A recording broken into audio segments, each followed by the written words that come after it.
പ്രധാനമന്ത്രി നരേന്ദ്രമോദി ഭരിച്ച ഈ 5 വർഷക്കാലത്താണ് ഏറ്റവും ഉയർന്ന നിരക്കിൽ തൊഴിലില്ലായ്മ ഉള്ളതെന്ന് മോദി സർക്കാർ തന്നെ നടത്തിയ സർവേയിൽ ചൂണ്ടിക്കാട്ടുന്നു.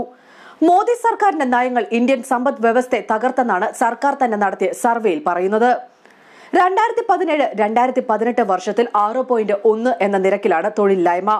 നേരത്തെ നാഷണൽ സ്റ്റാറ്റിസ്റ്റിക്കൽ കമ്മീഷനിലെ 2 അംഗങ്ങൾ കഴിഞ്ഞ ദിവസം രാജിവെച്ചിരുന്നു. ഈ റിപ്പോർട്ട് പുറത്തുവിടുന്നില്ലെന്ന് ആരോപിച്ചായിരുന്നു ഇവർ രാജിവെച്ചത്. അതേസമയം ദേശീയ മാധ്യമങ്ങളാണ് ഇത് പുറത്തു കൊണ്ടുവന്നത്. മോദി സർക്കാർ അഭിമാനത്തോടെ പറയുന്ന നോട്ട് നിരോധനത്തെ റിപ്പോർട്ടിൽ രൂക്ഷമായി വിമർശിക്കുന്നുണ്ട്. 2017 ജൂലൈയിലും 2018 ജൂണിനും ഇടയിലാണ് സർവേക്ക് വേണ്ട ഡേറ്റ കളക്ട് ചെയ്തത്.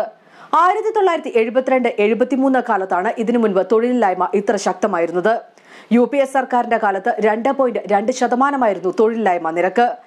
നോട്ട് നിരോധനം യുവാക്കളുടെ തൊഴിലവസരങ്ങൾ തീർത്തും ഇല്ലാതാക്കിയെന്നാണ് സർവേയിൽ ചൂണ്ടിക്കാട്ടുന്നത്. അതേസമയം തൊഴിൽ മേഖലയിൽ കൃത്യമായ ഡേറ്റയില്ലെന്ന് മോദി നേരത്തെ പറഞ്ഞിരുന്നു.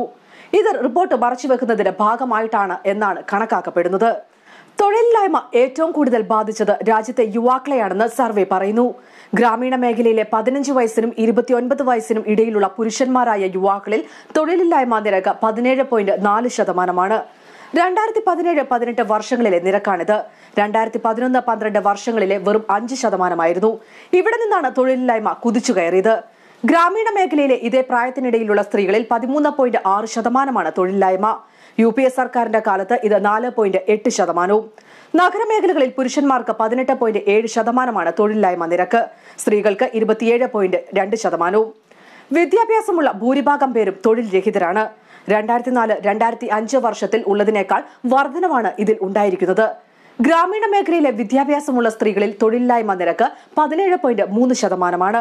2004-2005 വർഷത്തിൽ 15.2%. പുരുഷന്മാർക്ക് ഇത് 10.5%. 3.5% നിന്നാണ് വളർച്ച. ദേശീയ സർവേയുടെ റിപ്പോർട്ട് ദേശീയ ദുരന്തമാണെന്ന് രാഹുൽ ഗാന്ധി പറഞ്ഞു. മോദി തൊഴിലവസരങ്ങൾ ഒരുക്കുന്നതിൽ പരാജയപ്പെട്ടു. അത് പുറത്തുവിടാതെ അവർ ഒളിപ്പിക്കുകയാണ്. 6.5 കോടി ജനങ്ങൾ തൊഴിൽ ഇല്ലാതെ നടക്കുകയാണെന്നും രാഹുൽ പറഞ്ഞു. അതേസമയം കോൺഗ്രസ് അധികാരത്തിലെത്തിയാൽ 7 കോടി തൊഴിൽ അവസരങ്ങൾ 5 വർഷം കൊണ്ട് നടപ്പിലാക്കുമെന്നും രാഹുൽ ഗാന്ധി കൂട്ടിച്ചേർത്തു. കോൺഗ്രസിന്റെ പ്രകടന പത്രികയിലും ഇക്കാര്യം ഉൾപ്പെടുത്തും. കോൺഗ്രസ് തയ്യാറാക്കിയ ഇന്റേണൽ ഡോക്യുമെന്റ് പ്രകാരമുള്ള വാഗ്ദാനമാണ് രാഹുൽ ഗാന്ധി പ്രഖ്യാപിച്ചത്.